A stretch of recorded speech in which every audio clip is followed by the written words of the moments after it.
Hey, so I got a task or I got a request from someone to explain to him what is the class header file and what is the include player.h or whatever. What is this and what does it mean?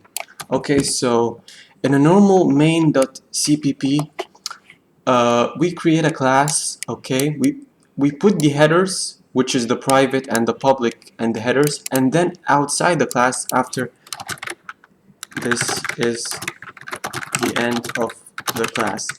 And outside the class, we actually do the implementation or the definitions of constructors or default constructors or parameterized or destructors or actually even functions that was inside. We go right here, void player display, and then we write cout. The name is name and the age is age. Okay, what did I do wrong? Void display. Okay. Um, as you can see right here, inside the class, inside the blocks of the class, we mention what's private and what's public, and actually we put the headers. Put this in mind. All of those are called, what I'm highlighting right now, they are called headers. Sounds cool? And this part, which I'm highlighting right now, which is the definitions of those values outside the class, this is called the implementation. Sounds cool? So when I actually, let's just delete this. When I actually create an object of Miro and I pass in the int a, which is the age, and the string n, which is name, and then access the function that's called display and run it, it's gonna say the name is Miro and the age is 17. Sounds cool because we did the headers right here inside the class, and then we did the definition outside the class or the implementation. What C++ or any other language does is that it lets you create from the CRC source code file, just right click and create a new class, okay, and just name it player, just that, player. It then creates a player.h and then a player.cpp. Now what is this? And I don't understand anything.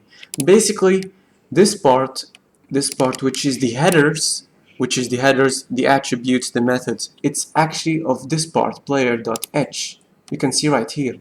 So we're actually gonna copy this part, we put it here, okay, and just delete it from here. The definitions is done here, isn't it? Well, this is the definition that we have and that we did. We just copy it and paste it over here, and then we're good to go. We just delete it, and all we need in here is the int main. And of course, you need to include the player.h. You need to include it here and in the another CPP.